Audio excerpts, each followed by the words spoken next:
Krishna Hare Hare Hare Rama Hare Rama Rama Rama Hare Hare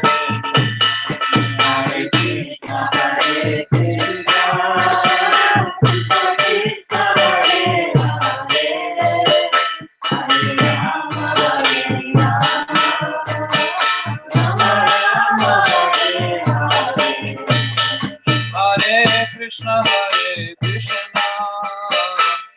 Krishna Krishna Hare Hare Hare Rama Hare Rama Rama Rama Hare Hare Hare Krishna Hare Krishna Krishna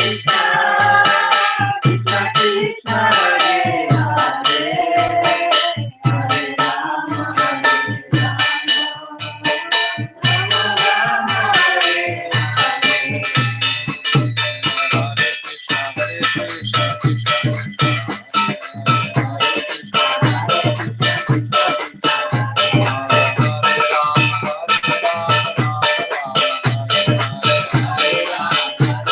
Rama Rama Hare Hare Hare Krishna Hare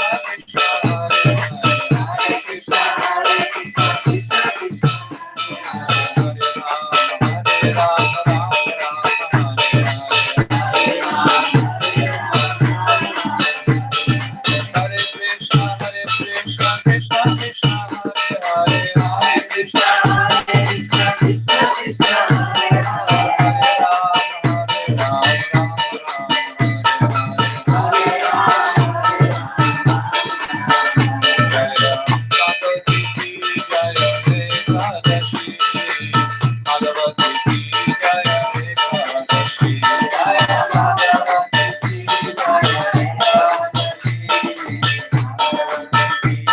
Rama Hare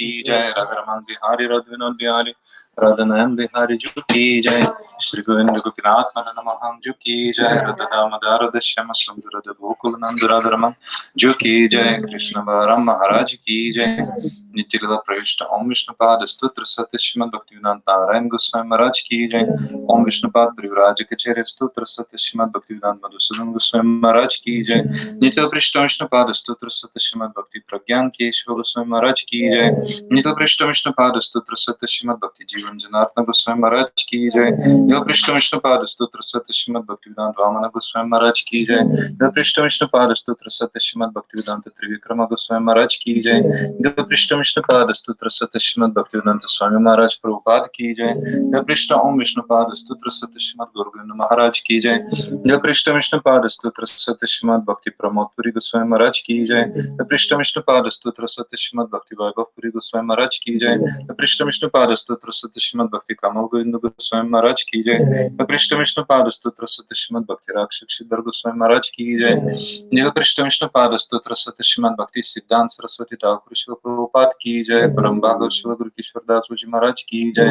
सप्तम गोस्वामी सच्चिदानंद शिल भक्ति विनोद ठाकुर की जय, वैष्णव सर्वभौम शिल जगन्नाथ दास जी महाराज की जय, श्री रूप सनातन भट्ट रघुनाथ श्री जीव गोपाल भट्ट दास रघुनाथ श्री गोस्वामी प्रभु की जय, स्वरूप दामोदर रामानंद ऋषि गौर परिषद वृंद की जय, नमाचार्य शिल हरिदास ठाकुर की जय, प्रेम से कहो श्री कृष्ण चैतन्य प्रपंचानंद श्री अद्वैत गदाधर शिव श्री श्री गौर भक्त वृंद की जय, नवद्वीप मंडल की जय, ब्रज मंडल की जय, क्षेत्र मंडल की जय, नंदकुटी वैष्णव वृंद की जय, समग्र गौर भक्त वृंद की जय, निताय गौर प्रेमानंदे, श्री एकादशी तिथि की जय, माधव तिथि की जय, एकादशी पावन कौरी भक्त वृंद की जय, श्री गौर नित्यानंद प्रभु की जय, गौर प्रेमानंदे। अज्ञानतिमिरान्धस्य ज्ञानाञ्जनशलाकया चक्षुरुन्मिलितं येन तस्मै श्रीगुरवे नमः। गुरवे गुरुचन्द्राय राधिकाय कृष्णाय कृष्णभक्ताय तद्भक्ताय नमो नमः। पञ्चकल्पतरुभ्यश्च कृपा सिन्धुभ्येव च पतितानां पावनेभ्यो वैष्णवेभ्यो नमो नमः। आनन्दलीलमय विग्रहाय ममदिव्यशिवसुन्दराय तस्मै महाप्रेमरसप्रदाय चैतन्यचन्द्राय नमो नमस्ते। नित्यानन्द नमस्तुभ्यं प्रेमानन्दप्रदायिने कलोकल्मषनशाय जन्मपतये नमः।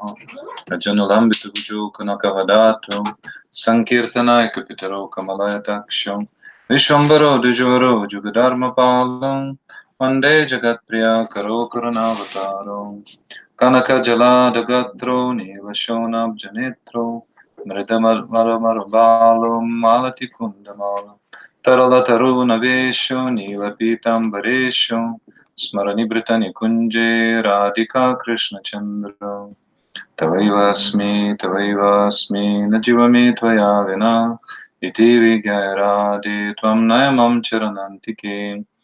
श्री कृष्ण चैतन्य प्रभु नित्यानंद श्री अद्वैत गदाधर श्रीवासादि गौर भक्त वृंद हरे कृष्णा कृष्णा कृष्णा हरे हरे हरे राम राम राम हरे। First of all, my unlimited Dandavat pranams to Lotus feet of Srila Gurudev, Nitya Prishna, Om Vishnupada, Astutra Satya Srimad Bhaktivedanta Narayan Goswami Maharaj, Rupanuga Gaudiya Guru Varga, my dear Shiksha Gurus, my um, dear devotees here in London, my Dandavat pranam, Hare Krishna, also to those devotees and friends for watching us online or in recording. I'm very, very happy to be again with you. Some of you I haven't seen for ages, maybe 10 years or more.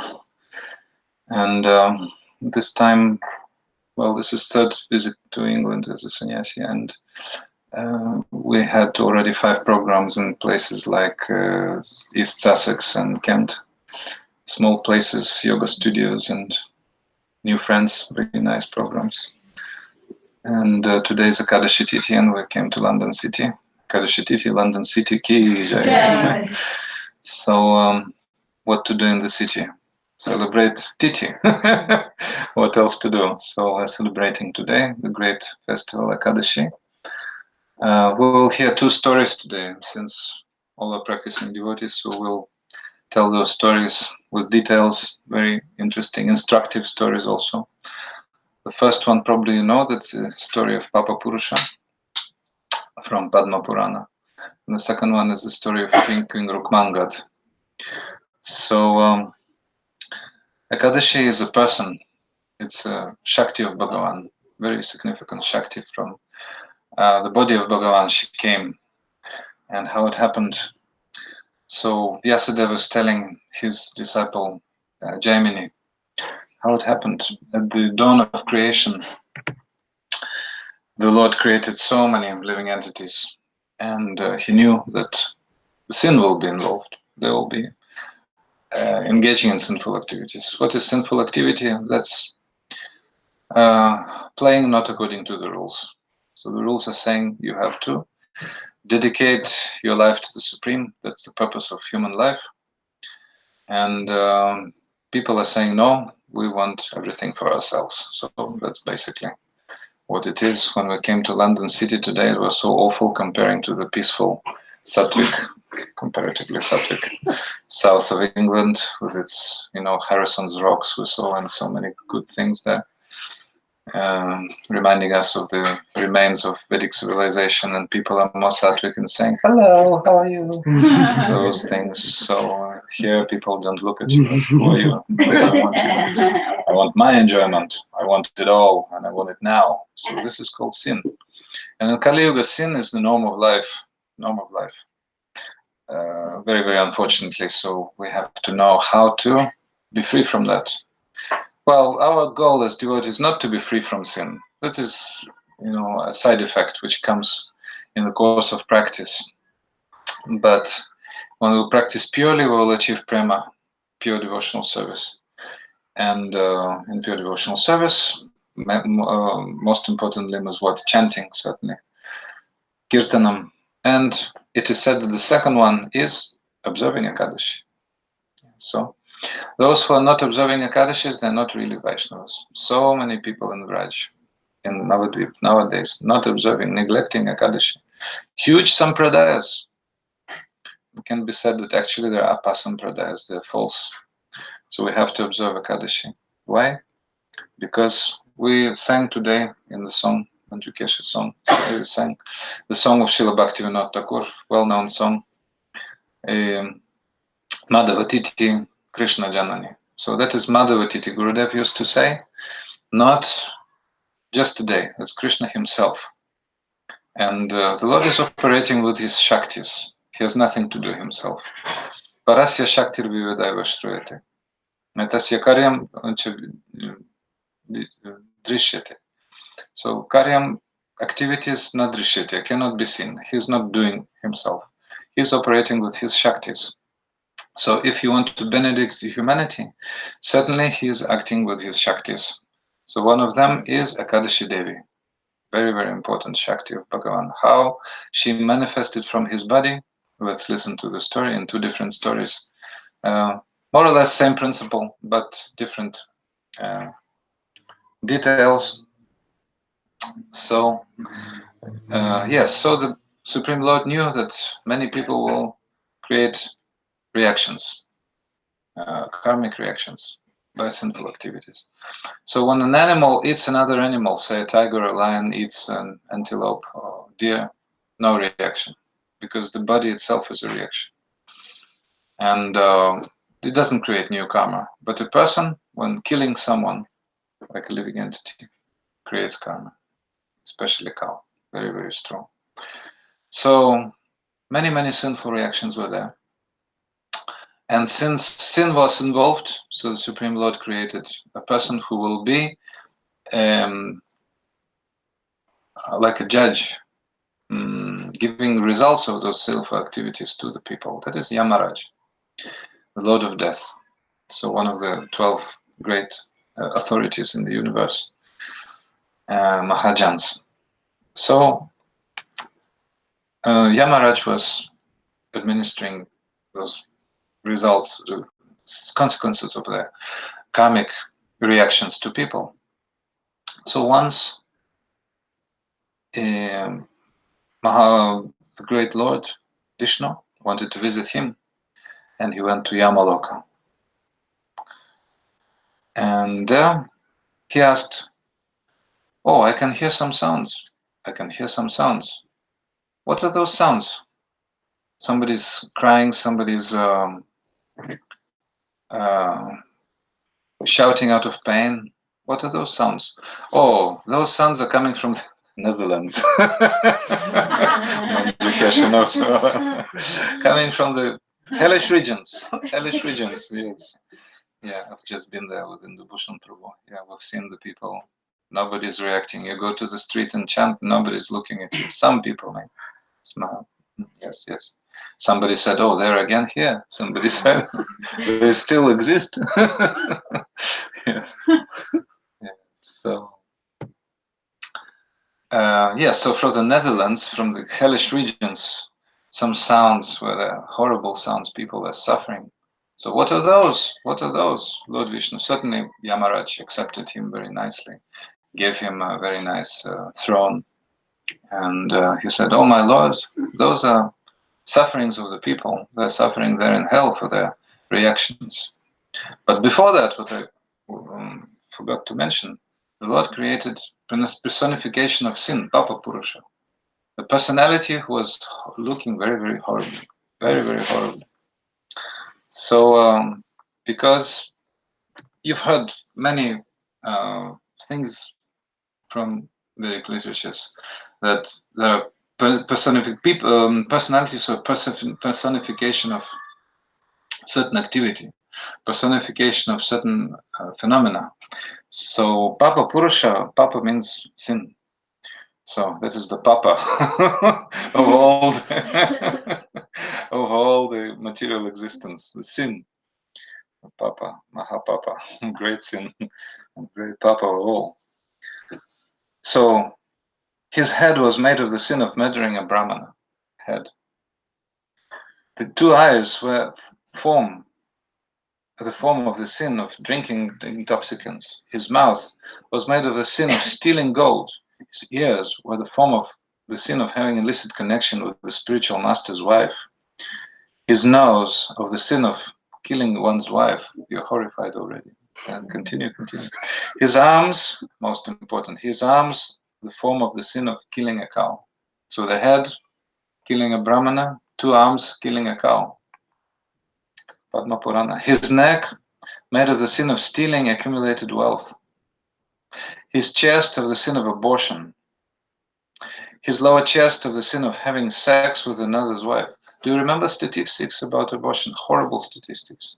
A year, I think more unborn children die than died in the Second World War or something like this. So that's horrible statistics, completely horrible.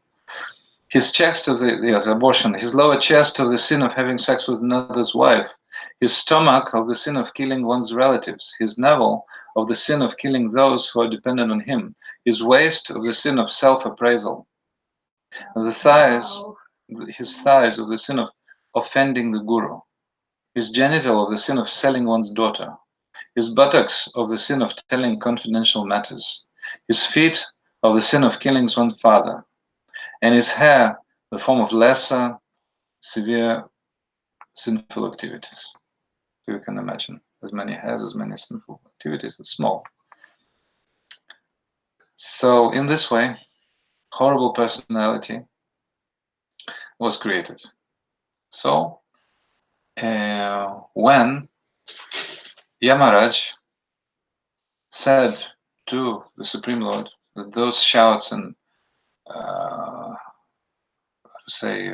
woes, what's that, of were those of sinful people, the Supreme Lord started meditating very deeply within his heart. What to do to prevent people from suffering, because his heart became full of compassion for those souls, very good in spiritual world. In spiritual world, nobody knows that so many suffering souls here. It's incompatible. Srila Bhaktivedanta Swami Prabhupada, in the very first LP, Krishna Consciousness, he said, incompatible situation. We live in this world, and he said, this incompatible situation. I remember those words. So really, really incompatible. We're spirit. We're completely spiritual and completely blissful.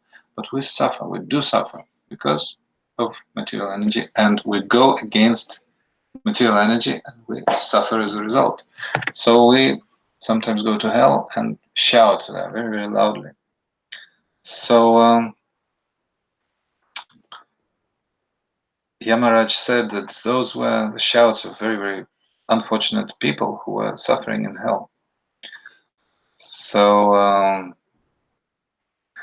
Lord Vishnu thought to himself, I've created all this progeny, and it's because of me that they're suffering.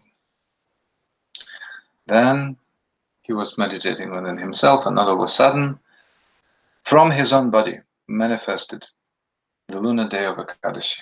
A great, great, wonderful lady manifested, the goddess, and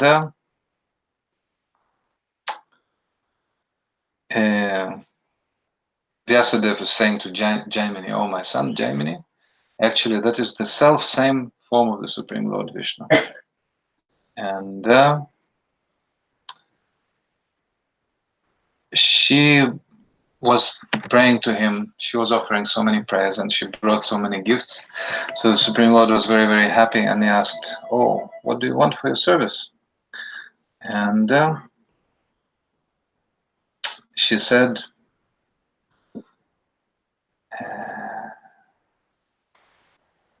Gurudev was taking away the papers from us. There are many different versions of this story, actually. And he said, I will give you a special day, very special lunar day, 11th day of waning and waxing moon. So when people fasting on that day, they will be completely free from their sinful reactions. And most significantly, since you're not different from me, so you'll be able to give them bhakti. You'll give them devotional service to me. So Ekadasi-tithi was very, very happy. And all the people, they started fasting on this day. And they were remembering Bhagavan. And since they were fasting and since they were remembering of Bhagavan, as a result, they were massively going to Vaikuntha. So the situation was that whoever was dying, any death, without any distinction, they were going directly to Vaikuntha in the end of their life. So as a result, heaven and hell became both empty. Heaven and hell became both empty, and therefore Papa Purusha became very unhappy because he was devoid of the seva he had been given by Lord Vishnu. He was totally devoid of his seva, and finally he came and he prayed to Lord Vishnu. He said, "Oh, I'm your created progeny, and I'm now becoming unhappy because I'm devoid of seva. I cannot serve you. So by the influence of Shri Ekadashi, my seva is fully destroyed. So after I die, all of your parts and parcels who have accepted material bodies will become liberated and therefore return to the abode of Vaikuntha. If this liberation of all living entities take place, then who will you carry on? Then who will carry on your activities? O Keshav, if you want these eternal pastimes to carry on, then you please save me from the fear of Ekadashi. No type of pious activity can bind me." So Papa Purusha was looking for shelter everywhere, on earth, in the ocean, in the mountains, in the trees, hills, moving, non-moving living entities. He was trying to penetrate them. It was hopeless because they were devoid of sin. They were saintly. So he couldn't find any place of residence. And finally, he went to heavenly planets and was trying to find shelter with demigods and Gandharvas, and it was all useless. So he couldn't find any shelter and said, "Oh, my master, I'm the project of your creation, so please give me shelter. Please don't leave me without any service, because otherwise life is useless for me. I cannot live." So then after, Papa Purusha fell down at the feet of the Supreme Lord, and the Supreme Lord, observing the condition of Papa Purusha, began speaking. "Oh, Papa Purusha, rise up! Don't lament any longer. I'll tell you where can stay in the auspicious day of Luna, day of Ekadashi. You can stay in food grains. You can stay in food grains because those people who are sinful will be eating grains. And by eating grains, they will get all sinful reactions. Also, the Supreme Lord knew that other yugas were coming, that Dvapara, Treta Dvapara, and Kali, especially Yuga, were coming. So, for the benefit of the sinners, actually for their benefit, he gave Papa Purusha that service. Srila Gurudev was saying very, very horrible reactions people get when they eat grains on Ekadashi. People don't know anything, and especially in that Ekadashi, which is leading towards full moon, like now. Many people in hospitals, especially, they're dying because they're becoming dehydrated by eating grains. That's the medical reason. And the actual reason is that the sum total of those reactions is just killing them. Just killing them. Imagine if you eat one grain on Ekadashi, you get all results for killing a Brahmana, killing one's mother, having sex with the wife of your guru, killing a cow. Imagine. So what to be spoken about those so-called sampradayas which don't observe Ekadashi? But if you do take brain by mistake, how do you? I mean, how do you ask for forgiveness? We were asking Gurudev that question, and your servant did it twice in my life, I have to confess. I asked Gurudev, also, somebody asked in Holland 2003, Declind. So Gurudev said that I don't know, I've never done, but in that darshan, he was saying, I don't know, I've never done. But in the darshan, Gurudev said, by Harinam, chant Harinam, and while chanting Harinam, you'll be free from reaction. I mean, you'll be free from that. But actually, there is no forgiveness for that. Only the holy name. And Gurudev said, if I remember correctly, in that darshan in Holland 2003, he said, the following day, Dvadashi cry and lament. But also it doesn't say about any remedy for missing Ekadashi. You will never get any remedy for missing Ekadashi. So only chanting holy name, what to do. Like, what can a greatest sinner do? What can a greatest sinner do? One who missed Ekadashi, greatest sinner, isn't it? Who gets all results just by Shastra, it is said. So what can a greatest sinner hope for? Holy name, holy name, holy name, holy name. And the holy name will burn all reactions. But if you miss the breaking fast time, if you miss the parent, the Ekadashi doesn't count. The simple reaction still. No, it's not self-reaction. It's not self-reaction. Simply you don't get the results from following. And since you haven't taken any grains on Ekadashi day or morning before, say 1 minute before you've broken sinful reactions, great aparad actually to Ekadashi, what to do. But if you follow nicely, if you break on time, that's all right. If you miss, if you don't take. If you take not on time, that's worse than if you don't take. So you don't take means don't take, okay. The Lord saw it, how to say, sakshi. The witness saw you're following, but no benefit, no proper benefit comes. So if you fasted completely, then break with water, charanamrita. If you fasted by taking paran, by taking anukalpa, the permitted prasad, Ekadashi prasad, then break with grains tomorrow morning, starting 4:38, I think. 55. Okay, so not before 5 o'clock. All right, so as a result, Papa Purusha was happy. And Yamaraj also was happy because the sinners came back. Sin again manifested. So the second story, Ekadasi-tithi ki jai. The second story is about Maharaj Rukmanga. It's a very, very instructive story, long story. Oh, Uncle G, Hare Krishna. This is Sundarananda Prabhu's uncle, our great old acquaintance. Hare Krishna. Please have a seat. What's your uncle's name? Nagaraj. Nagaraj. Yes. Please sit. So today is Ekadasi-tithi. Ekadashi, very important. I'm from Sri Lanka. Sri Lanka also. So we I'm married in this country, Malaysia.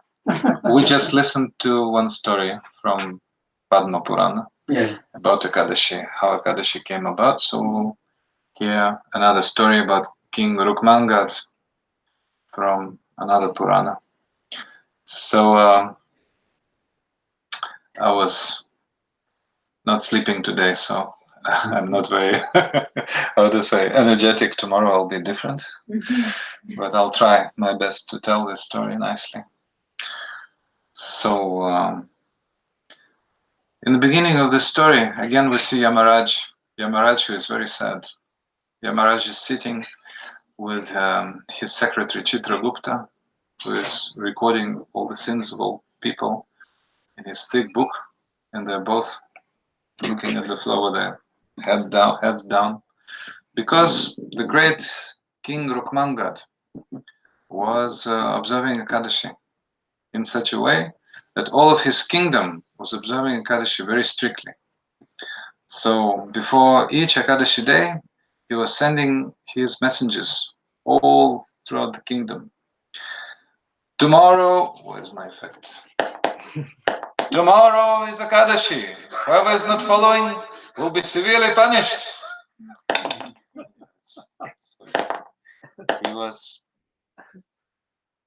his messengers, also he was sending spies who were seeing what people were doing. Oh, that person is not really observing Ekadashi, must be punished.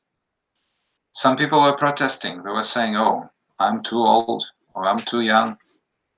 But according to the rules, people from 5 to 85 had to follow Ekadashi. Uncle Ji, how old are you?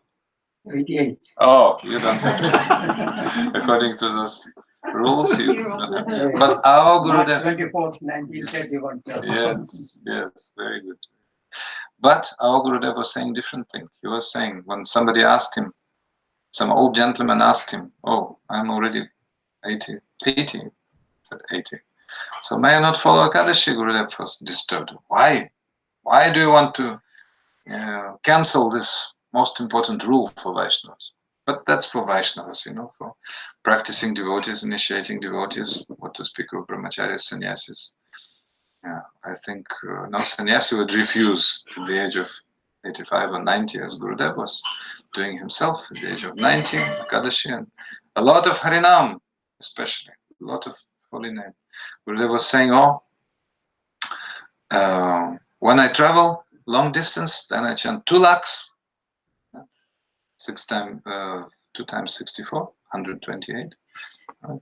And no tiredness. And someone, I think Padmanabh Maharaj was saying, how is it possible, Gurudev? I cannot imagine. How is it possible? No tiredness.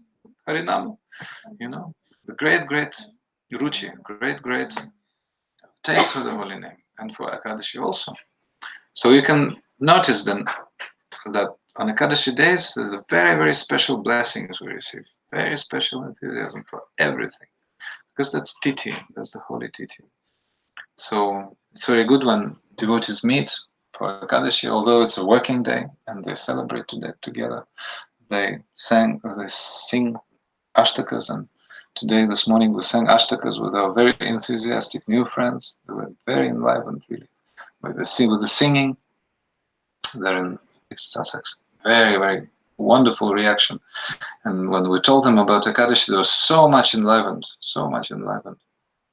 And the results which are coming are just enormous. In the literature belonging to Karmakanda, so many stories about Ekadashi, and they were actually collected in Ekadashi Mahatmya book, which Gurudev was not telling us to read. But those motivations given in those stories are mostly material. Oh, if you follow Ekadashi, then you will have a nice husband, nice wife. Many years you will live, you'll have many children, you'll be prosperous, etc., etc. So people follow for that purpose, but we don't. And one Swami from the big organization, he published that book. Gurudev was never telling us to read it. We don't care really about those stories, although some of them may be instructive. But generally we don't read. Generally we're not interested in those results. We want only bhakti and nothing else. So that is the reason we follow Ekadashi. We want Krishna bhakti because that is the day of Lord Hari, and how Lord Hari invested his Shakti Ekadashi Devi into the that day. We will hear again another story. So King Rukmangad. Yes, so King Rukmangad was so devotional and so pious that his following of Ekadashi was as solid as graffitis on a rock. Nobody could really harm his following Ekadashi. He was having many wives. Some of the most prominent was called Sandhyavali. So Sandhyavali and his son Dharmangad were very prominent, also followers of Ekadashi. Even his son Dharmangad was even more devoted than his father. He even exceeded his father in following religious ceremonies, especially religious, vows, especially Ekadashi. So the messengers were proclaiming, tomorrow is Ekadashi, those who don't follow will be severely punished. So, some people were saying, oh, I'm old, I'm too old, and I work a lot, I need strength, and I'm too weak. But Maharaj Rukmangat didn't want to hear anything. He was sending his spies to everyone, and those who were really not following were severely punished. That was the rule. So everybody was afraid.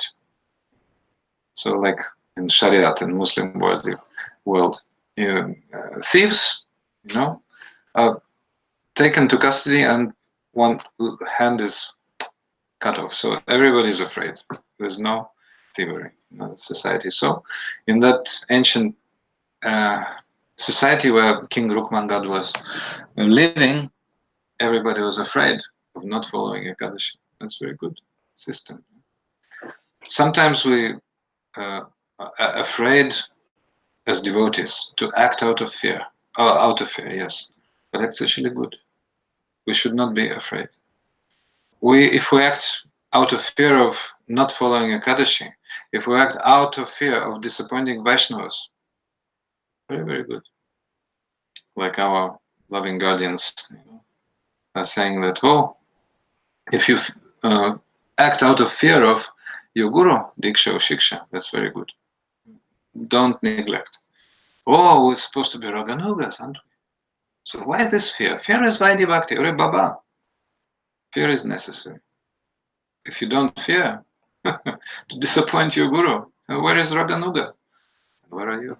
So we have to be very, very careful, cautious about that. Not to disappoint our loving guardians. They've invested so much into us. And now we're not following, so we forgot about Ekadashi, Gurudev was saying, I can ask someone, like Gurudev was asking, how are you, everyone? And devotee will say, I'm fine, Gurudev. Typical UK type of answer. I'm fine, thanks. I'm all right, thanks. But if you're not really all right and you're not really fine, then the result will be atomic bomb explosion. That's what Gurudev said. So Gurudev asking, how are you? And you're hiding that you neglected Ekadashi one time, and maybe you add something, how to say, not grains, but what is not to be taken on Ekadashi, say tomato or something, aubergine, whatever. Aubergine? Eggplant, purple thing.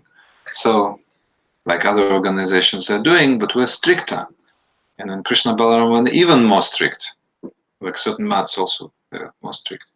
So, it means your guru will be disappointed with you. But we're hiding, we're not saying. So it's very, very important to set up those Ekadashi standards. If you deal with buckwheat, buckwheat, so you have to be very cautious, because I don't know, I personally don't take, because there's always chance that there will be one grain or some dust from that, some dust from any other grain than the buckwheat.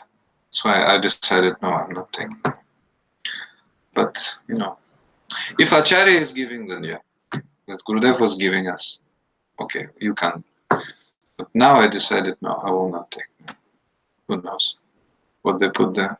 Also milk products, factory milk products. Who knows what they put there? They may put any powder, without asking us. And it's not mentioned also in the ingredients, so have to be very cautious. If it's organic, okay. If it's from your own cow, for sure it's the best. Or okay, village shop, then all those cows are not, how to say, nothing is mixed, so it's good. But yes, so the king was sending spies, and the spies were reporting who's not following Ekadashi. Aha, that person is not following. Have to be punished. Those people have to be punished. And Brahmins were reciting verses glorifying Ekadashi, and many auspicious ceremonies were being performed on the days of Ekadashi. So as a result, everybody was carefully observing Ekadashi, and same as the previous story from Padma Purana, everybody was going to Vaikuntha. So it said that no matter how those people were leaving their bodies, they were actually going to Vaikuntha.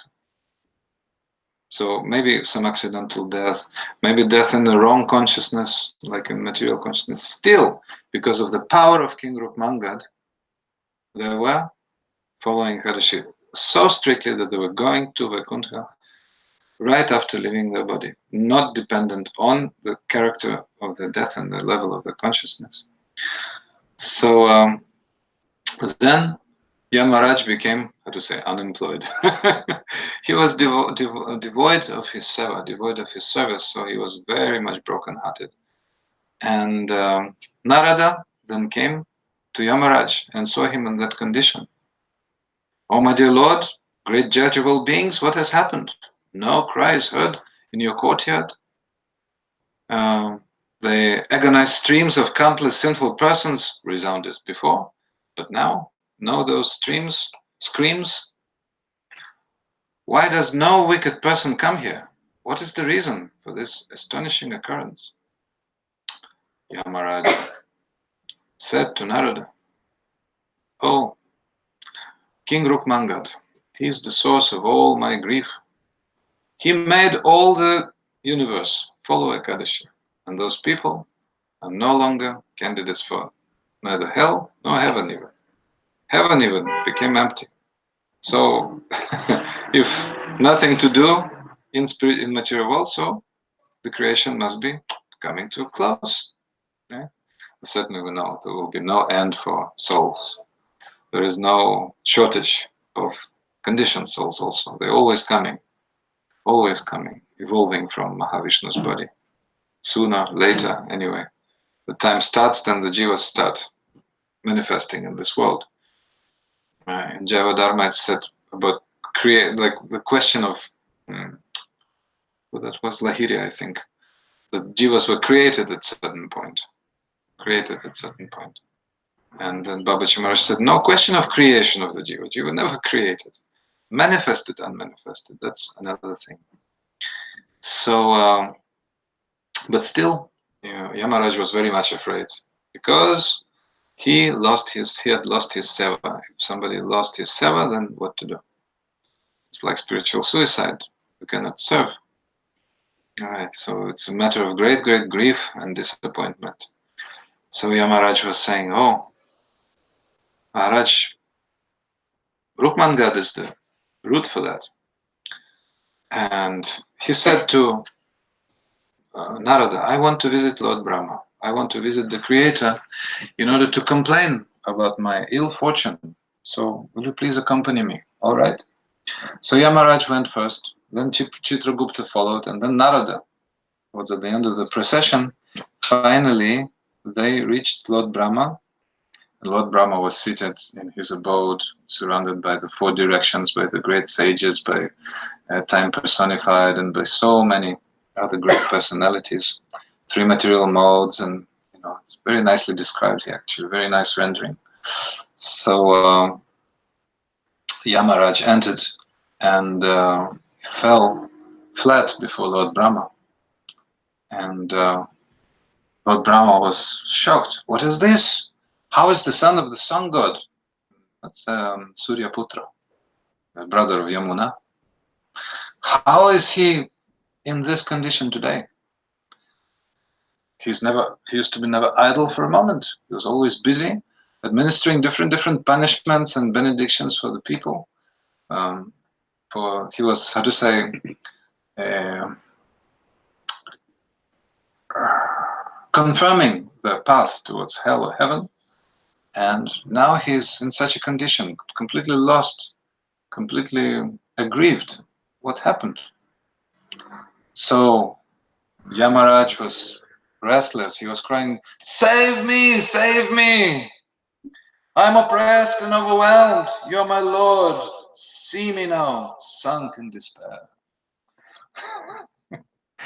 So then Yamaraj became unconscious in a great tumult arose, because so many great personalities, they saw that Yamaraj was in such condition, he lost consciousness.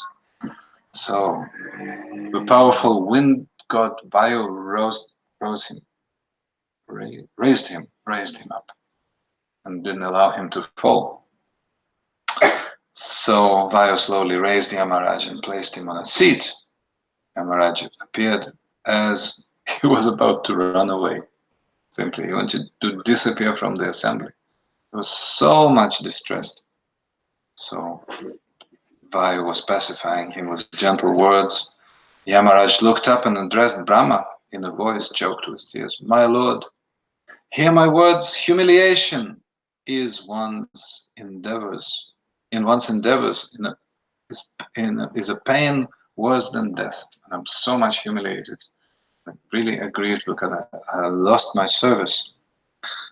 So great, very, very nice words. Everything is rendered here in vast. So I'm trying to shorten it.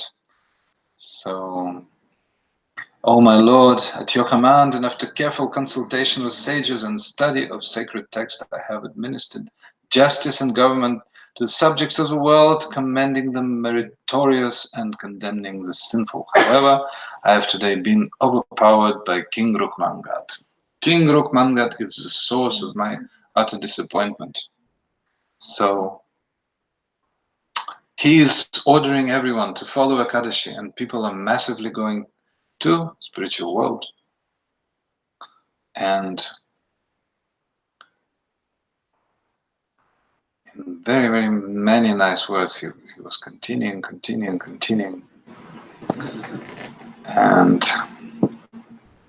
And he pointed towards Chitragupta. He said that Chitragupta also remains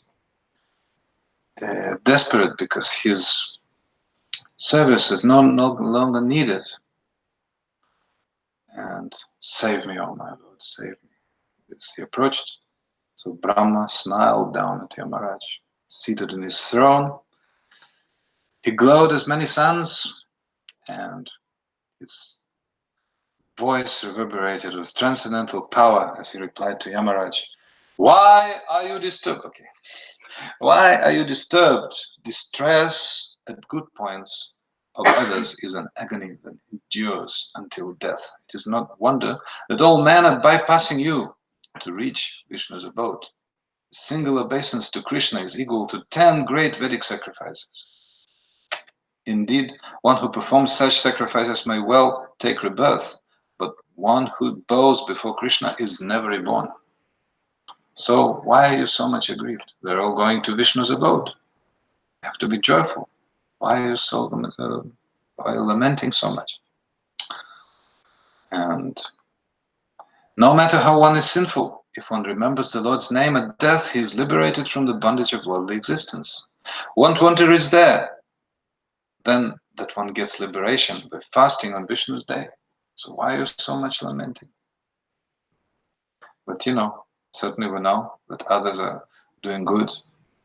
But if it shortens, how to say, if it diminishes our service, then we're a bit lamenting also. Because we're feeling dissatisfaction, we're feeling unfulfillment. So Brahma was trying to appease Yamaraj. Wicked fellow, you're fortunate, you have not been ground to a powder by tightly bound up by disrespecting the Vaishnavas. You're disrespecting those people who are worshipping Vishnu, headed by Rukmangat. So that's a very good point. Lord Brahma pointed out for the Lord of Death, Yamaraj. So Brahma declared that the Vaishnavas should not be restrained, even if they fraudulently observe Ekadashi. If somebody is cheating someone, say a person is working for a Muslim ruler like Goswamis, suddenly they were not hampered in following their vows, but let's say, okay, you have to eat like this, and you should not. What is Ekadashi? You are cheating. Oh, this is for my health, and I cannot eat this and that sometimes. So it's cheating, but it's holy cheating. Like Sanatana Goswami cheated Nawab, you remember? And he said that, oh, I will not go for government service. I will not accompany you in your campaign of destroying temples in Orissa. So that was cheating, but very good cheating. So even if you cheat, you tell your mom, your dad, your grandmom, your someone that you are doing it for health, or you're doing just, you know, to be, how to say, very attractive and young and something else. That's a bit cheating, but it's very much, this cheating has very deep grounds, and as a result, you will get highest benefit. So cheating, devotional cheating, in the traditions of the Goswamis, are very much welcome for the success in our devotional practice, including Ekadashi. So, Yamaraj said to Brahma, I cannot really discharge my duty. Well, Rukman God rules over the world. I cannot discharge my duty. If you can somehow shake him from his courageous resolve, I shall feel that all my ends are achieved. I will never arrest anyone who calls out Hari's name. That's true. But please, give me some concession. Give me some sort of seva I can really perform. So Brahma sat in meditation. After some time, out of his form there appeared a celestial maiden of resplendent beauty. So that was Ekadasi-tithi. Again, we see, appeared from the very body of Bhagavan. Adorned with all ornaments and burnished gold and silver, bedecked with numerous jewels, a golden girdle around her wide hips, she glanced upon here and there, and enchanting all who saw her.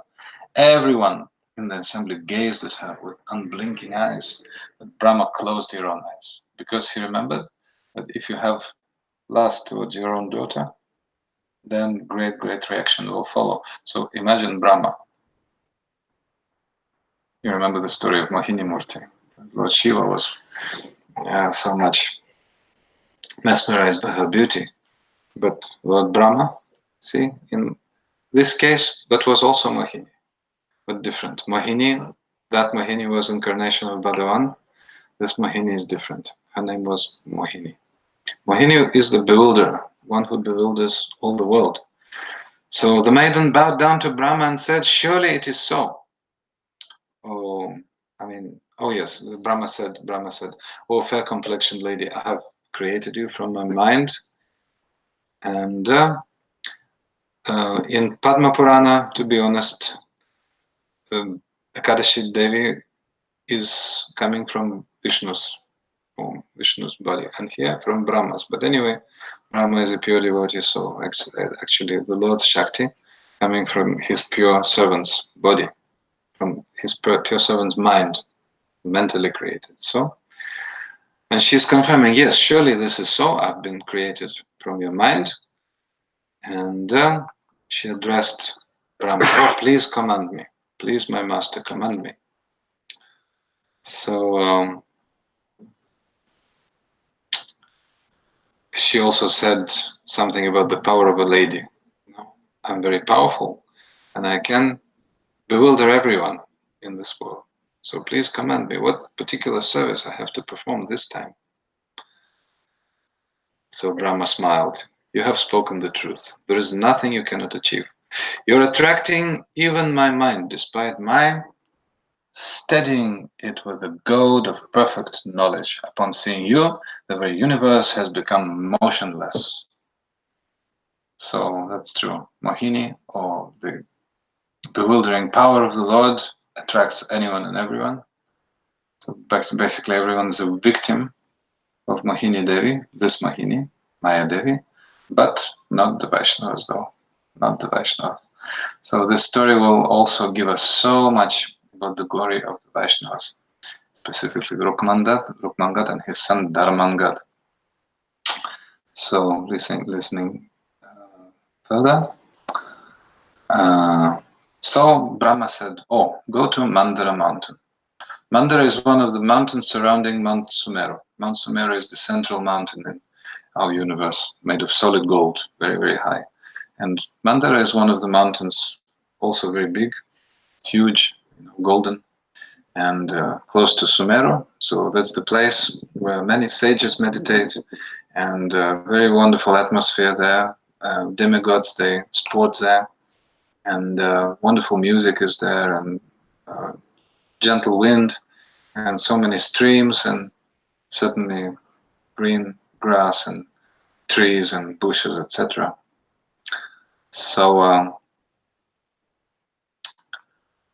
please go there, and when King Rukmangad comes, then you make him fall in love with you. And Brahma said something else.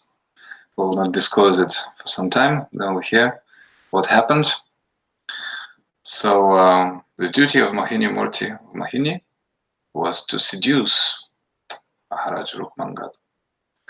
In the meantime, Rukmangad called his son Dharmangad and said, "Oh my son, I have discharged my duties as the king. All men are attaining salvation and the earth prospers. So I wish to go now to Mandara mountain to spend some time in peace. That is a nice celestial region. I will be roaming in the forests and seeing delightful lakes and flower-filled meadows."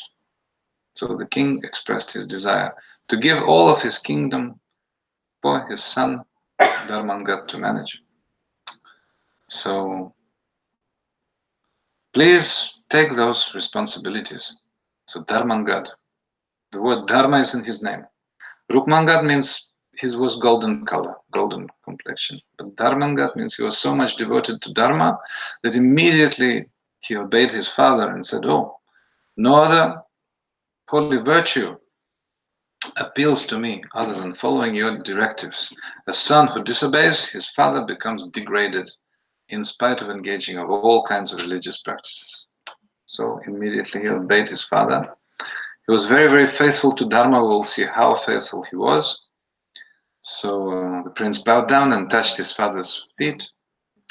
After that, Dharmangad summoned the citizens and proclaimed, "Oh, now your duty is to remember Lord Vishnu. My father desired to give up his kingdom, so I will be managing the kingdom now, but I'm requesting you, please, always remember Lord Vishnu, and you'll definitely go to Vaikuntha after death." So Dharmangad was continuing traditions of his father even more diligently, it is said. So Rukmangad said to his wife, "Oh, we're blessed. Our son is so qualified. Now he has become the young prince or the king." So Sandhyavali, his wife, the queen, was a bit reluctant to let her husband to go to the forest because, sporting is not good for a king. The Vedas say that non-violence has to be practiced, and you'll be sporting means you'll be hunting, and hunting means you'll be killing the animals. So it's not good for you. Better you remain at home and worship Vishnu. But Rukmangad said, "I have no desire to slay animals. My wish is only to protect the sages in the forest and to get their holy company. Hunting is merely a pretext." So he said, "Okay." Like now, some people practice yoga. Just now we met them in the south, and we were telling that, actually we cannot practice yoga now because there's no condition.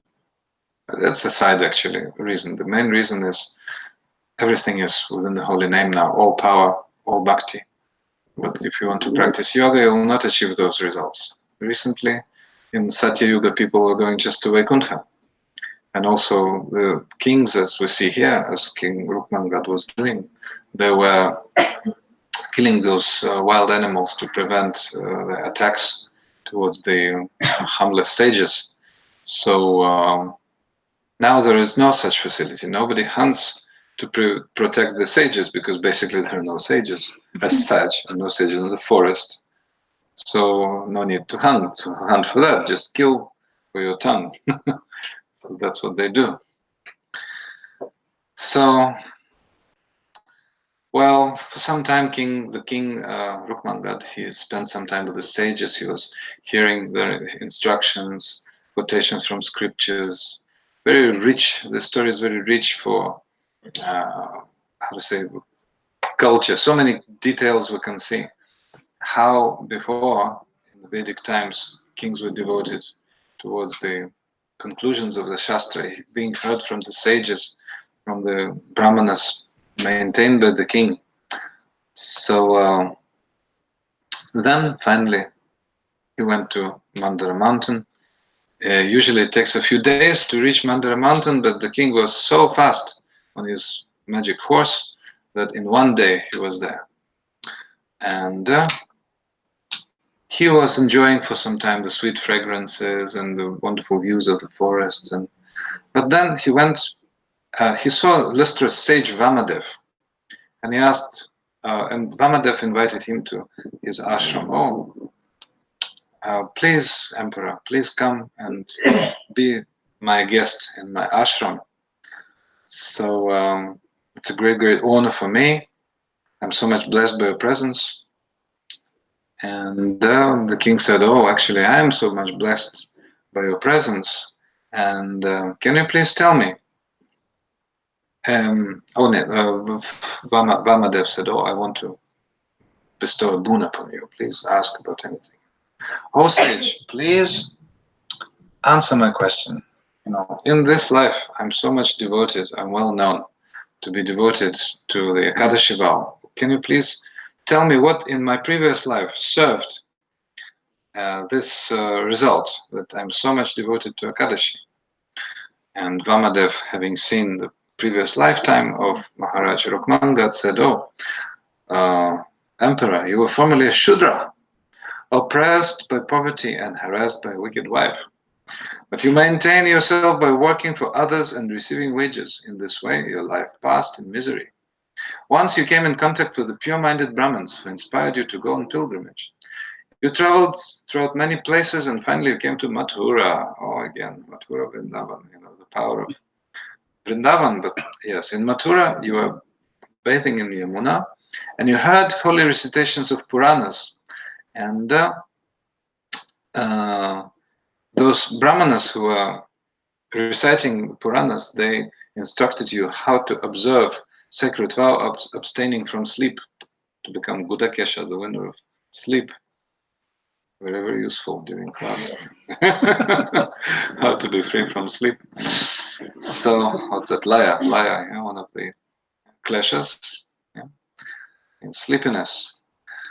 And he underwent certain vow called Asunya Shayana Vrata. So, as a result, the great attraction towards the Ekadashi vow and following the vow of Ekadashi evolved in the heart of the king, manifest in the heart of the king, and in the following life, as King Rukmangat, he was very much devoted to Ekadashi. So that was the result. Why? The result of those austerities. So King Rukmangat was very, very happy to hear from Vamadev about the reasons for his becoming devoted to Ekadashi, and then he proceeded his journey to Mandara mountain, and then all of a sudden he heard some sounds of music. Very, very wonderful sounds of music. Somebody was playing lute instrument, string instrument, and very wonderful, very specific smell of incense and flowers could be felt from that corner. And he saw wonderful Mohini. Mohini was playing lute and she was singing in a very sweet voice, and the king became fully attracted to her, mesmerized by her beauty. And she said, welcome, king, know me to be under your full control. Do not become bewildered simply by seeing me. You are able to bear the entire weight of this earth. Why should you lose your steadiness upon seeing a woman? Be strong. I am willing to become your partner. After giving me what I desire, you may accept me as yours. So Rukmangad became fully controlled by Mohini. And he said, oh, I've seen many wonderful ladies, but I cannot stand before you. My composure fully leaves me. What to do now? Please become my wife. I'm fully,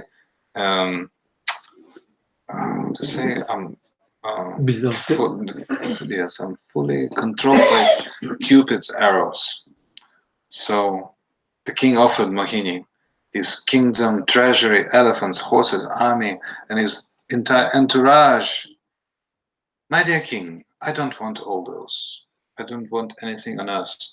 I don't want anything from you, but I want just one thing from you. What is that? Oh yes, I will give you anything that you desire. I want you to promise me one thing. What is that? That you will carry out my desire without saying anything.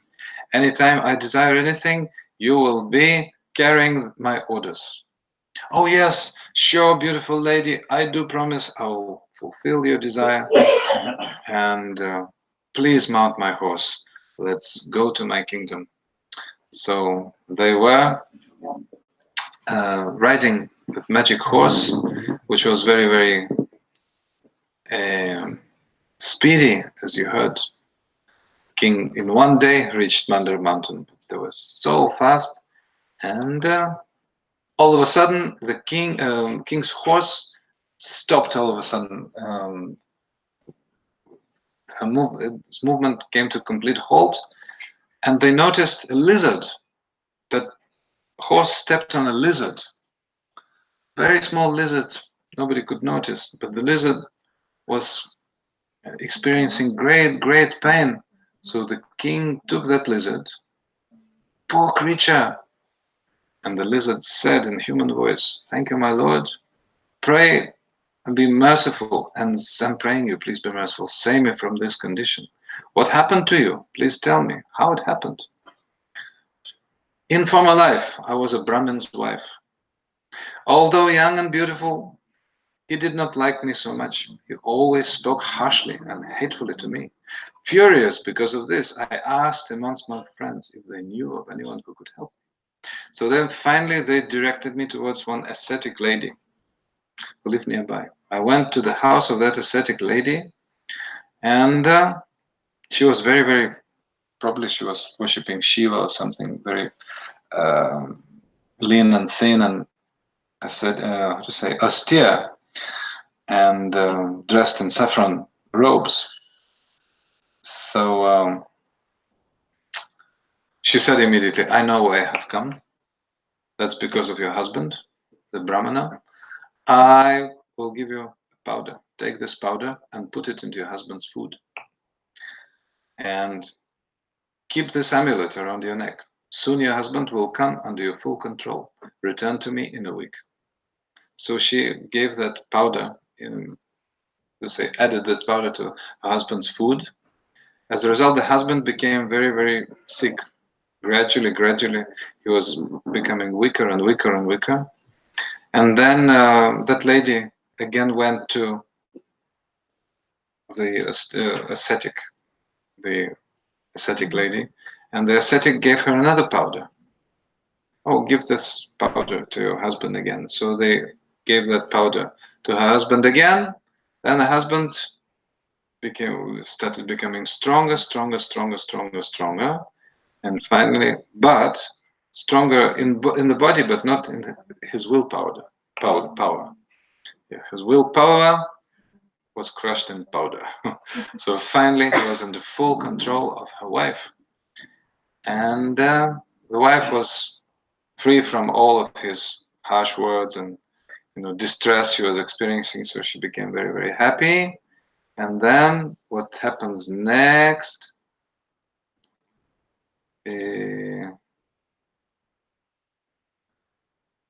As a result,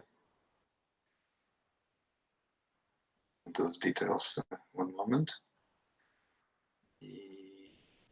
Yeah, so finally, in due course, she died and fell into terrible hell. She was burned, pierced, beaten, tortured again and again. She passed 15 yugas in that fearful condition. Finally, when a small portion of her sins remained, the great Lord of Death, Yamaraj, gave her the form of a lizard. So then Maharaj Rukmangad told the lizard, "Oh, that's a good teaching for you. Please don't practice any black magic or things like that. Any what's that? witchcraft don't practice.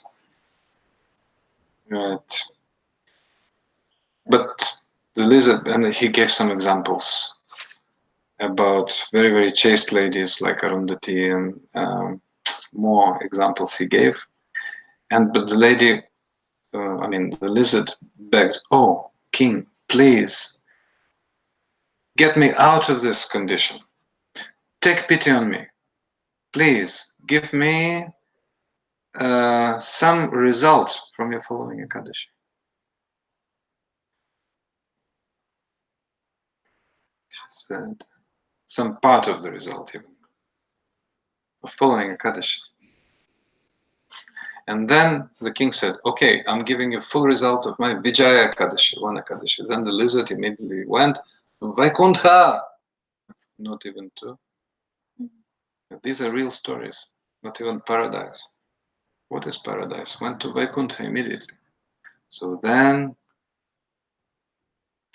king proceeded to go with Mohini to her kingdom, and finally they saw the silhouettes of the kingdom and those houses and everything.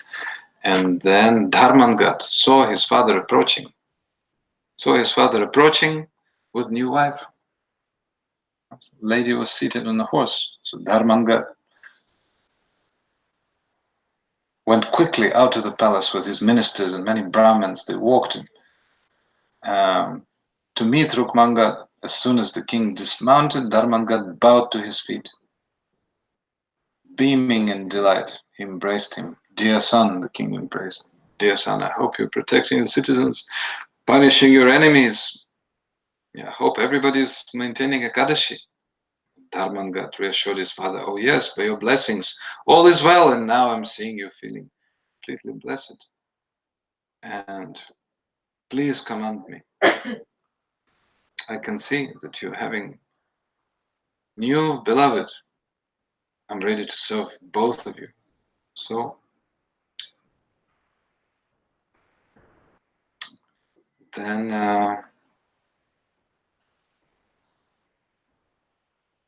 Dharmangat immediately accepted that lady as his own mother. "Oh, gentle lady, I'm your son, servant and slave. Be pleased to favor me with your blessings." Such dharma.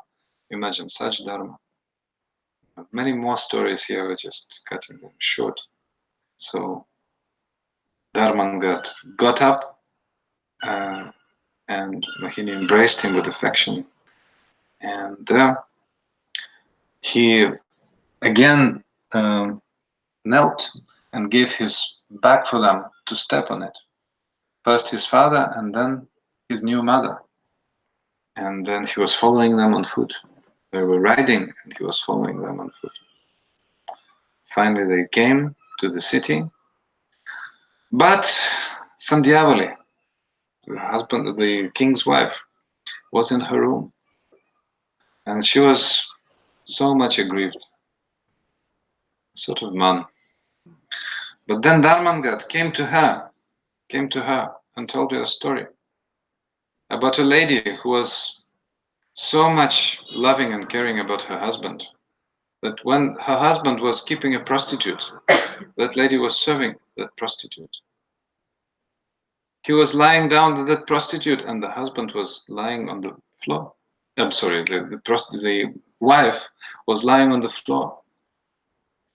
And then when the husband, because of bad diet, had a very severe disease, skin disease, after which all of his body was covered with pus and wounds. So immediately the prostitute left him.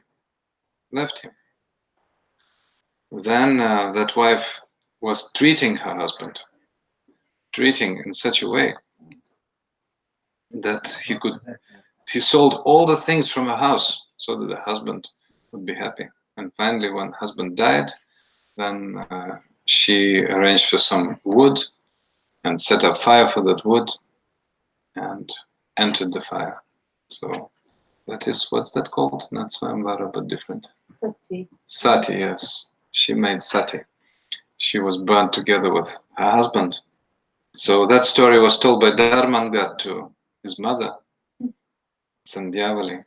And Sandhyavali said, actually, I'm so proud. You're my real son. You're great, great decoration of our dynasty. So after that, Sandhyavali went to meet Mohini and offered her respect with folded palms. It's my pleasure to please you. So Dharmangat was saying, oh, please serve your new sister. But she was refusing. But she said, oh, he said, then he told that story about the devoted wife so much devoted to her husband. So then finally she came and gave all respects to Mohini. It is my pleasure to please you. Oh, so dear to our husband. Then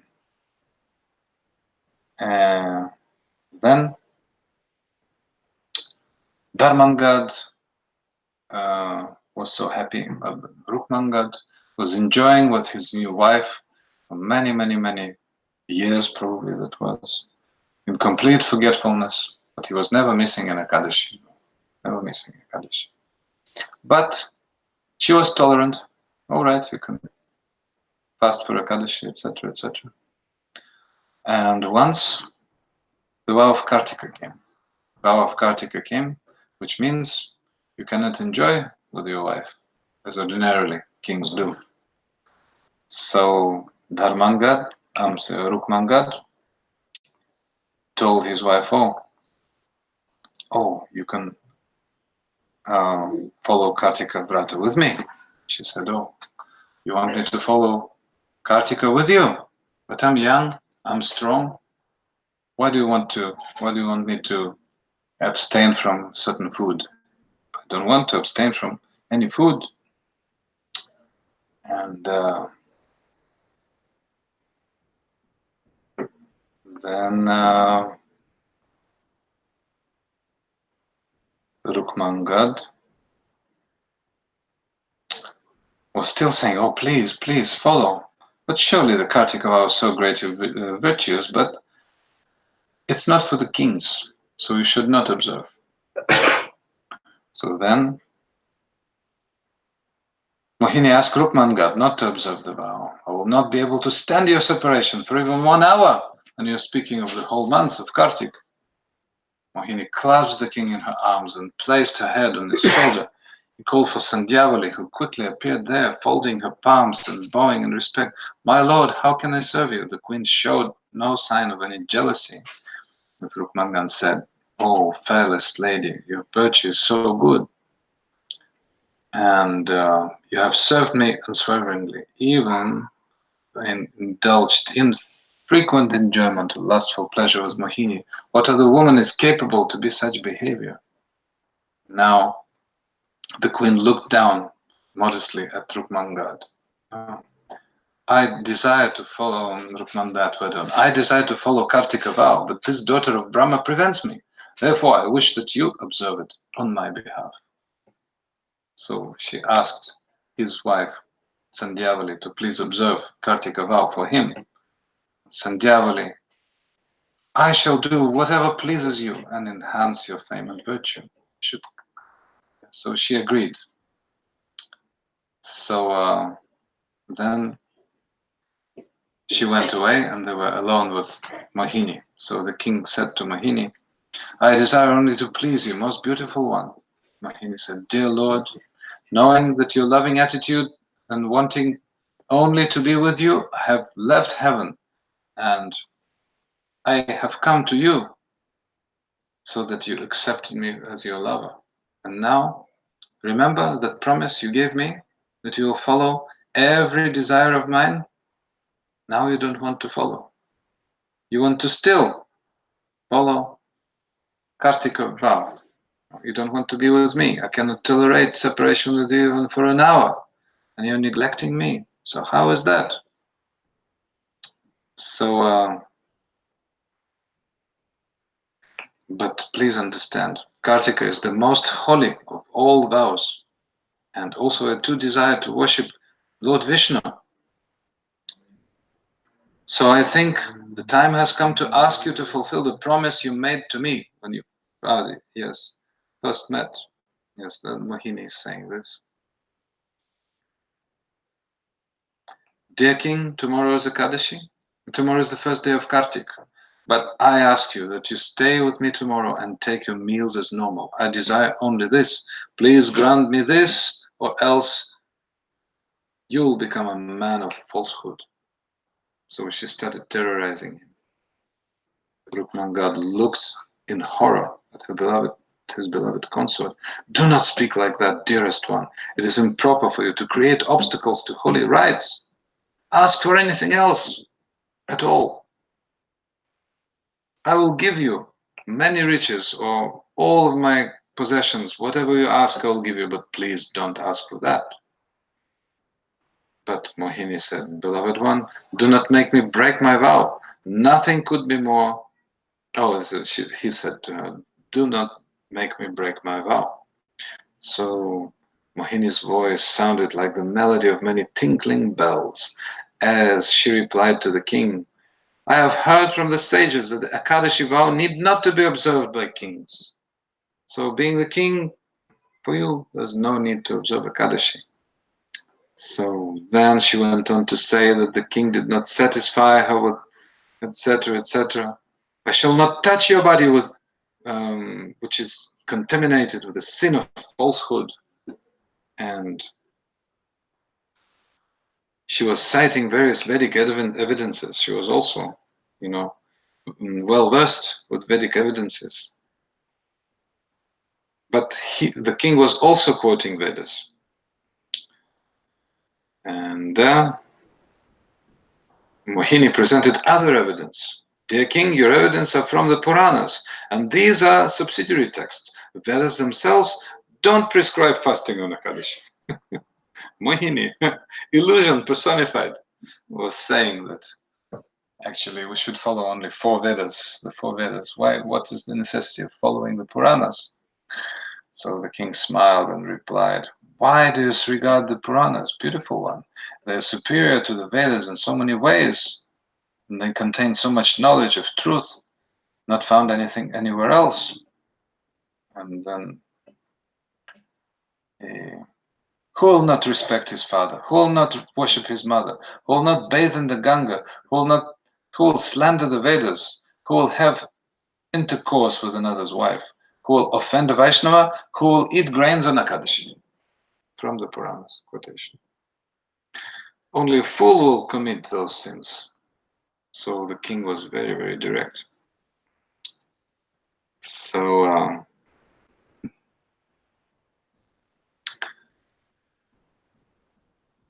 then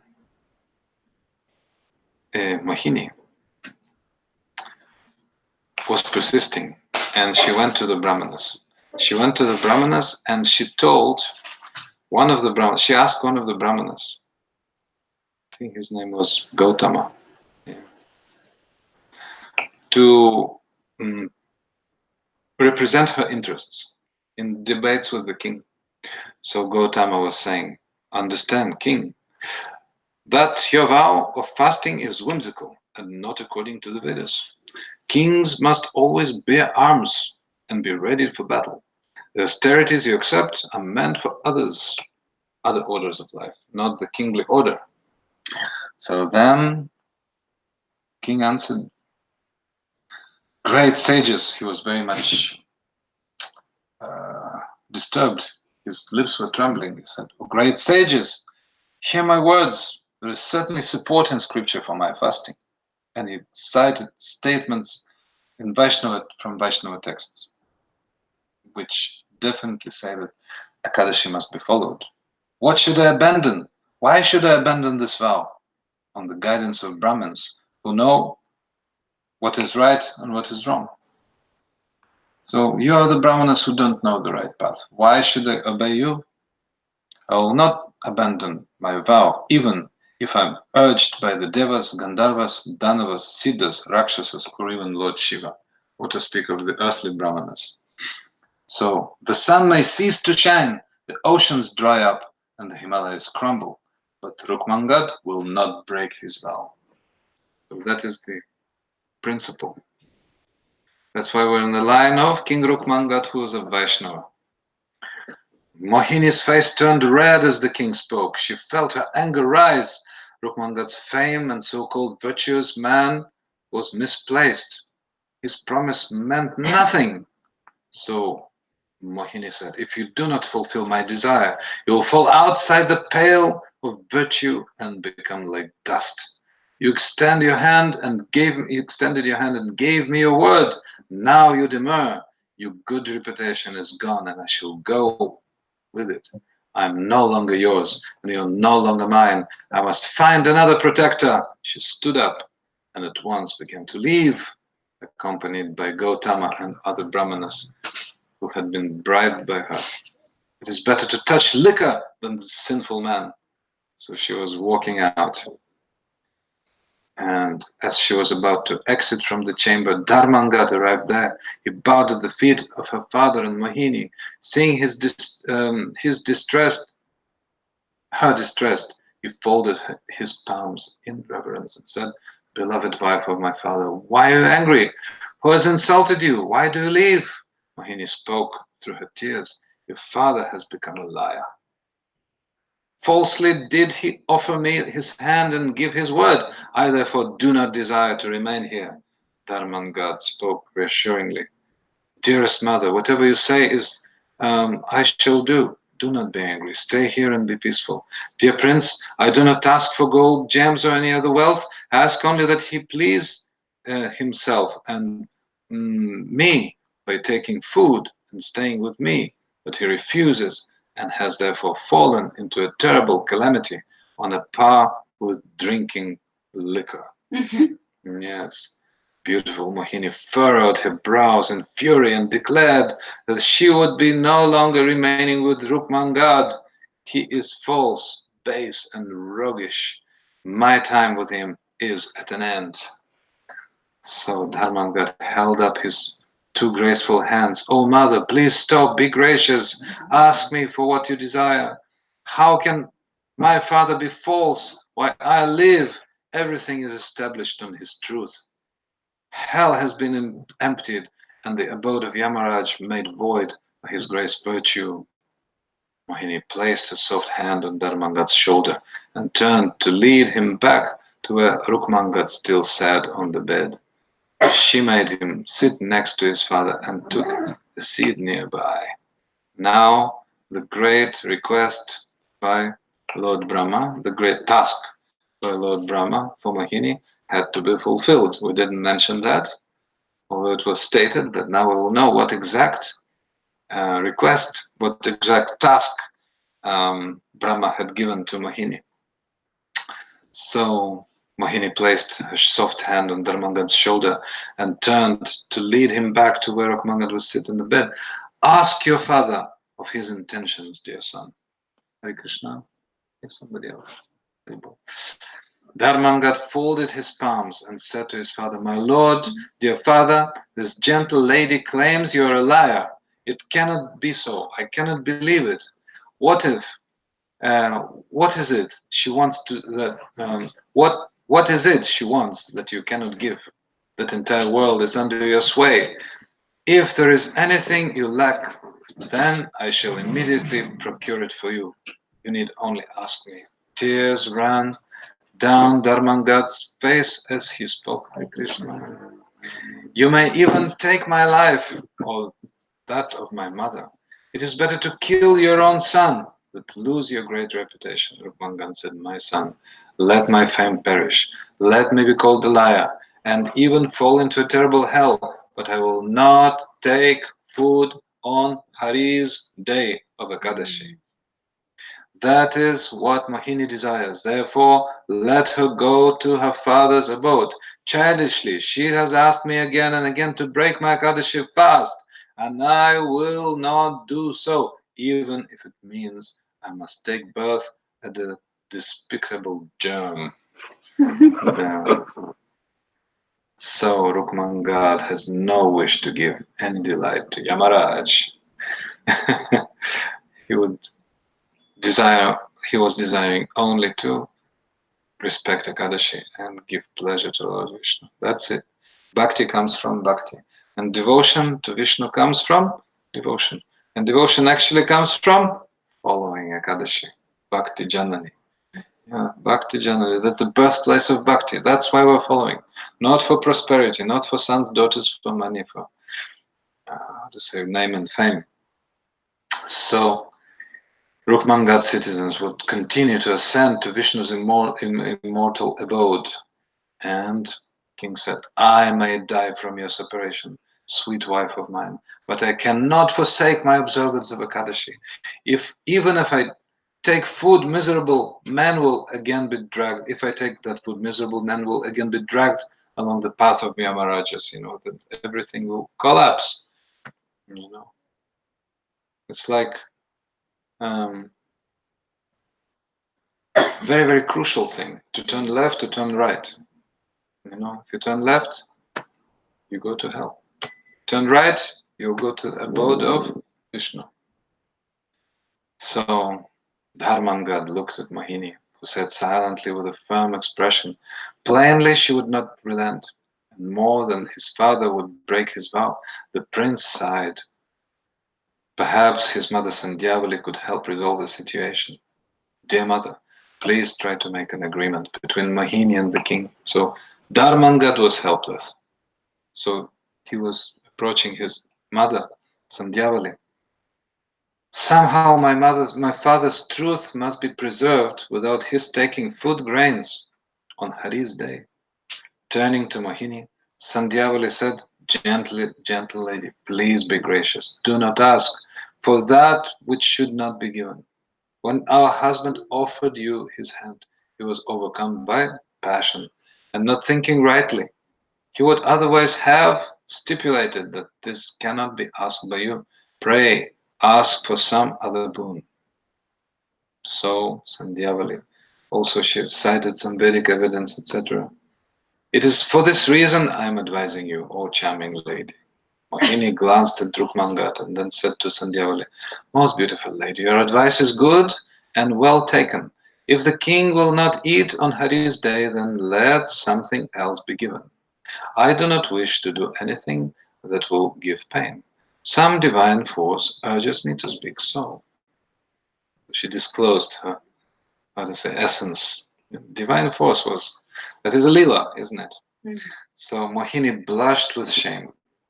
She could not reveal the full extent of her predicament, but she feared calamity. Yes. So she went on. Who likes self-slaughter? Who would rush at lions and tigers? Who would outrage the modesty of another's wife? How then I can like what I must not say? An ill-fated man bound for hell is impelled to say and do all inauspicious things. With tears falling from her eyes, Mohini stopped speaking and looked down. Sandhyavali reacted out to take her hand. Mohini looked up into her co-wife's face and said, what I will say now will take away your life, along with that of our husband. It will destroy my religious merits and attract the condemnation of all men. But if you fulfill my request, yours and the king's fame will spread everywhere. You will both attain heaven along with your son, while I will drop down into a fearful hell. The situation becomes boiling. Sandhyavali felt her limbs tremble. Taking a deep breath, she said, tell me, what can you say that will cause my sorrow? How will defending my husband's truthfulness cause me misery? Sandhyavali was prepared to embrace any pain for the sake of her husband. So many teachings here. So many teachings. But main is what? Dharma. Main is faith and truthfulness. So, steadiness in one's vows. Yeah. So, Sandhyavali said, I will tell you a story. When I was a child, that's a story about the worm. Anyway, it's a very long moral story. So then finally, after the story finishes, it's a long story. We'll I have to drop it, unfortunately. So when Sandhyavali finishes the story of the worm being told to Mohini, then one moment.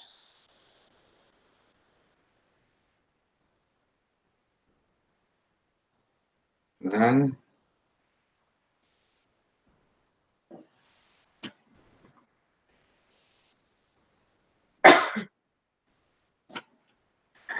so Sandhyavali said that, oh, I shall not also swear from my promise. One who falls away from the truth is lowest of all beings. Then the queen clasped her husband's feet and touched them with her head. My lord, this Mohini cannot be dissuaded from her promise. Either you must take food on Vishnu's day or strike down your son. So that's what Mohini required. You should kill Dharmangad. So there is no third alternative. Sandhyavali could hardly contemplate the prospect of Dharmangad's death. She could not tolerate it. And she told her husband, don't abandon truth. Those adversities that made a man truthful are in fact givers of salvation. Embrace them, my lord. Surely this Mohini is a touchstone created by the gods to expand your fame and grant you the highest perfection. That was Maya Devi herself, Maya Devi. So do not hesitate, Lord. Keep your vow and kill your son. Dharmangad was ready for that. He was giving his head. Rukmangad looked vacantly towards his wife. Killing one's son is a sin worse than Brahmin slaughter. What will be my future destination after such an act? Will I not be cast into the darkest hell? The king began to lament. Lament about the promise he had foolishly given to that lady Mohini, Mandara mountain. Surely she is death personified, meant only to destroy Dharmangad and myself. They were already thinking about who she was. Death personified or some creation by the gods. So then Rukmangad praised his son. The prince was superior to all on earth and would excel even his father. So Dharmangad began to implore Mohini, charming lady, I am your servant. I will do anything you desire, even tear up my own self or the gentle Sandhyavali, but I can neither break the Rukmangad said, I can neither break the Ekadasi-tithi or slay my son. I beg you to ask for some other boon. Again and again, Rukmangad repeatedly beseeched Mohini to show tolerance, leniency. His voice was choked as he was contemplated having to slay his son. And Mohini shook her head. I do not wish for his death. He is not my enemy. All I ask is that you take food on Ekadashi. Why do you lament so? It is within your power to save your son. You only have to adhere to truth and keep your words. She wanted only this, to fulfill her task given by Brahma. Dharmangad then stepped forward. He took out his gleaming blue sword and placed it before the king. Kneeling before him, the prince said, Hear me, king. Make your words true and kill me. Do not hesitate. The soul should be saved even at the cost of wealth, wives, and sons. Reasonable also from his side. Everybody was substantiating their opinion. The prince asked his father to abandon his sorrow. In slaying me, you will send me to the higher worlds. Death for your sake will bestow salvation upon me and preserve your name and fame in the world. Dharmangad leaned forward to present his well-formed neck. So then the king looked over at Sandhyavali, who stood silent. She nodded slightly, and Rukmangad took hold of the sword. Steadying his mind, he raised it aloft. Dharmangad did not waver in the least. He felt delighted in mind to be able to serve his father. As the sword was held over the prince's neck, many omens were seen. Immediately, hundreds of meteors fell, and blazing thunderbolts came from a clear sky. The oceans heaved with huge waves, as if to inundate the whole world. Mohini breathed deep sighs. Her mission was a failure. She would be hated throughout the whole world, and no doubt even Lord Brahma would neglect her, as she could not fulfill his purpose. Without doubt, she would drop down into hell. So she was understanding that. Suddenly, the whole area was brilliantly illuminated. Everyone looked upward and saw what appeared to be a second sun descending from the sky. As it came closer, they saw that it was Lord Vishnu, mounted on the back of his great eagle carrier Garuda. Shri Vishnu Bhagavan ki jai. He came to the king and caught him by the hand. I am pleased. I am delighted. There is no doubt, Lord of the people, go now to my abode along with your wife and son. Shri Vishnu Bhagavan ki jai. So, as soon as Rukmangad was touched by Vishnu's hand, he felt deep, deep ecstasy, completely purified in heart. He became one of in quality with the Lord, and with Sandhyavali and his son, he entered Vishnu's body. So Rukmangad entered Vishnu's body. So a shower of flowers fell from the sky, and the gods beat heavenly drums. With the departure of the king and his son, gradually the observance of Ekadashi diminished, and men again went to Yamaraj. So the position became normal, as now. Who continued his service to Vishnu with great pleasure. So how, that is a story about how Yamaraj lost his job and then regained. So Lord Brahma revived Mohini and consoled her. Oh, dear lady, rise up, do not be aggrieved. Your husband's glories are proven. Only to test him and show his greatness to the world, I created you. You are the touchstone to bring out the golden purity out of great monarch. Your real mission has therefore been a success, for Rukmangad's fame will live forever.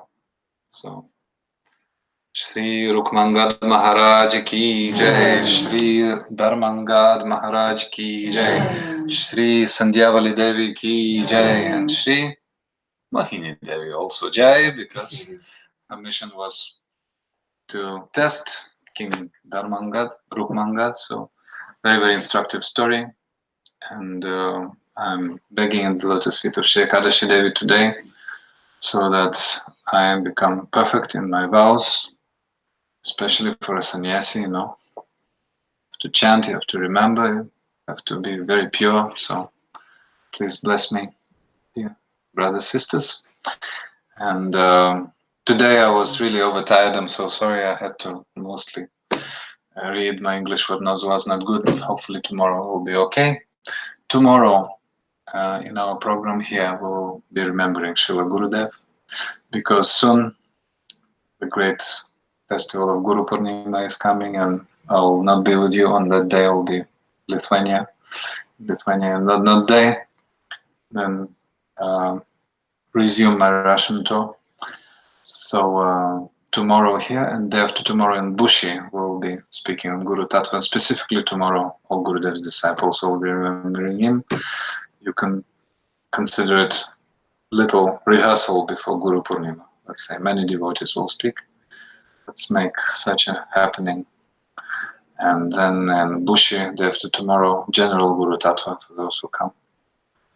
Something. So tomorrow is our, what's that called in Sanskrit? I forgot. Direct, like more personal Guru Tattva. So Shri Ekadasi-tithi ki jai. Thank you so much. If somebody has any questions, most welcome. And I'm very happy to see Uncle Ji again.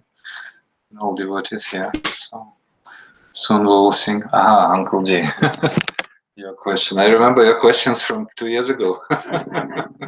Yes, very, very I'm 88 Fundamental- years. I'm fundamental 88 years old.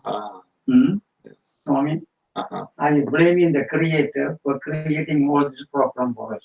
Uh-huh. What is the answer? Why didn't anybody Vishnu Uh-huh. or Brahma or Shiva or Arjuna? Uh-huh. If Arjuna married, Uh-huh. and I don't think you would have gone for a war. Mhm. And killing the Duryodhana. Uh-huh. The Creator made a lot of mistake for us. And then I see in the TV, the ladies are carrying a pot of water 3-4 miles. Uh-huh. I cry. Mm. Hmm? All right. See people go for a swim and go for a fish. Okay. Then I work in a hospital. Mhm. Some doctor said you must be a vegan, you must be a vegetarian. Mm. I said if we are all are vegetarian, world will collapse tomorrow morning. If we are all are meat eaters, also world will collapse. So I gave an example. I was born a non-vegetarian, then I became a strict vegetarian. I came to the hospital, and the girl said in the canteen, sir, you must eat meat, otherwise you are going to die. Yes, I came 1959, the snow was very high. I said, do you know any elephant or biggest animal in the world? They never heard elephant. Mm. I said, elephant lives on leaves and grass. When you take the milk, you analyze the milk, it contains protein and fat. Okay. Why God, the biggest animal, didn't allow it to eat meat? Uncle Ji, thank you for a long question. It's a continuation from 2 years ago's question. It's a big creation. When I went to Madras, South India, sir, we don't want Balaji here, we don't want Krishna here, we don't want Buddhism, we don't want. And then I went again. Now Buddhism has come back to Madras. Even Sri Lanka we are Buddhist. And Vishnu also, Krishna also have come. Then some people pray, Gujarati people pray Hanuman. And then first time I saw Shiva and Hanuman together, one of the house about 2-3 weeks ago. I started to cry. God created not equal world. He gave create for us to survive and we come back and continue the world. Otherwise, the world would have gone tomorrow morning. I think I used to, when I was young, I used to attend all the lectures, Chinmaya Mission, and Krishnamurti Mahatma, all sorts of people in the Indian Institute, Mahatma Gandhi. He used to go to pray in a church, 1931. That church became an Indian Institute, Bharatiya Vidya Bhavan, as West Kensington. Now a lot of Hindus are studying there. Those days when I went to Christ and church, don't go to church. No, you are a Hindu. Some people told me. I said nothing wrong with the church and Buddhist temple and all these things. So I just started 88. I don't sleep.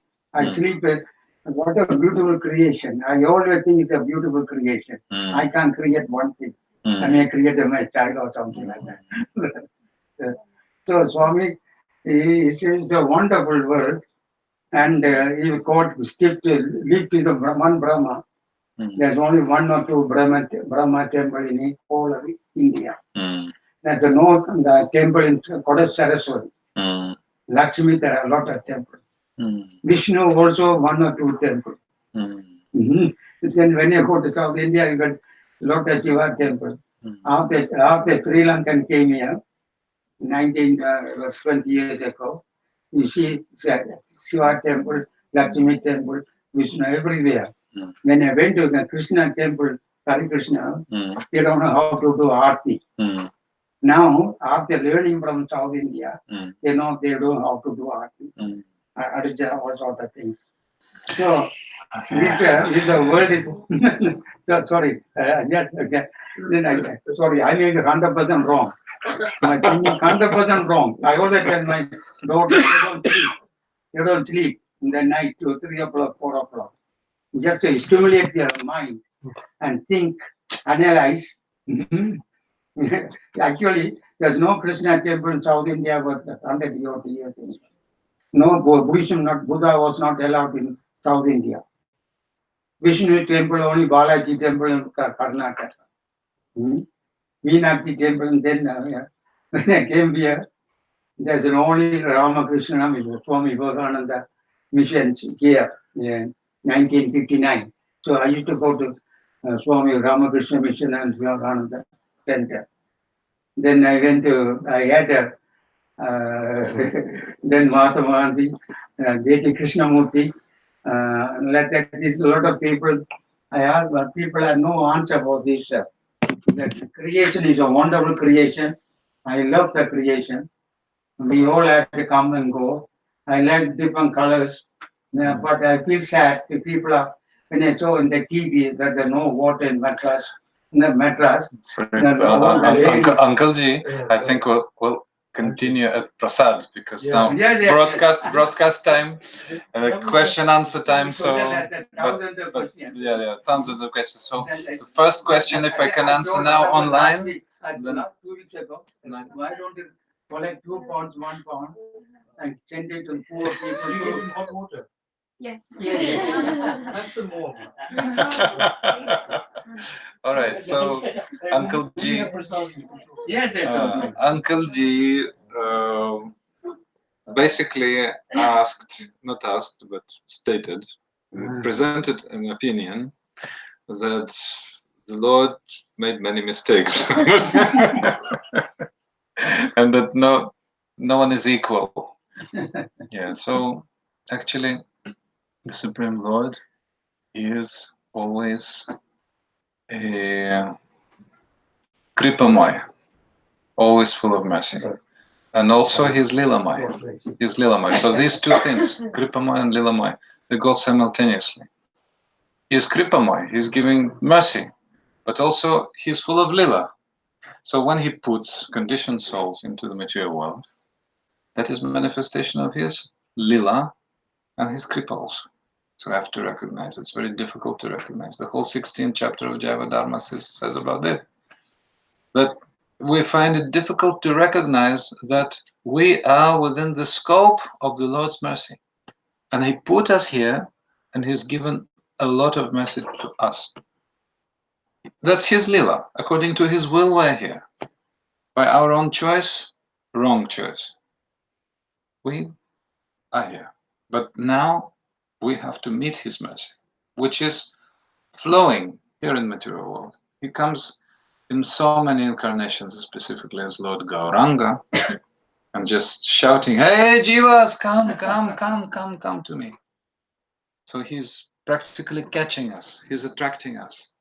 And what Uncle Ji was mentioning, so many things.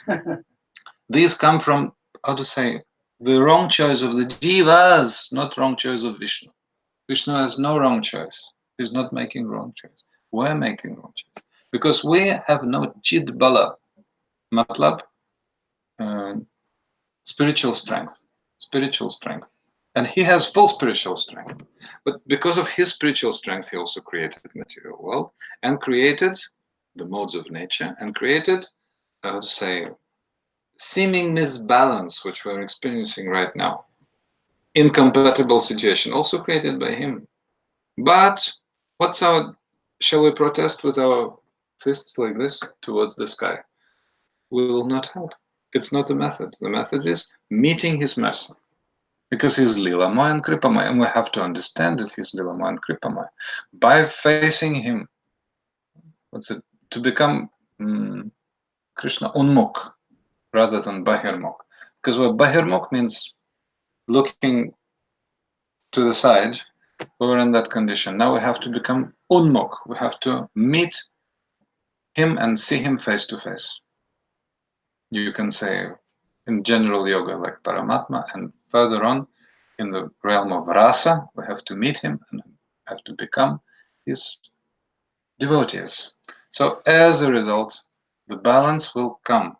And the more we're practicing bhakti, the more balance is coming. The more balance is coming. And what Uncle Ji was mentioning, those are manifestations, different manifestations of this disbalance. But the cause of disbalance is the jiva, not Vishnu, not Krishna. The cause of this balance is peace. So only our fault. There is no fault within the Lord. No fault, because He's absolute. All the Vedas are saying. In different places, in different words, He is the absolute. And since He is the absolute, there is no fault in Him whatsoever. Thanks. Hare Krishna. Okay, so I think it's time for arati and tea. Arati and then tea.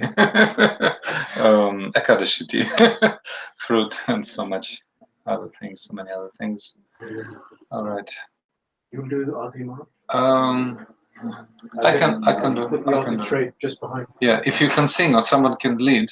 You You please lead, all right? I'll do, because my physical level today on Ekadashi day, and especially not sleeping, so because Ekadashi is tomorrow.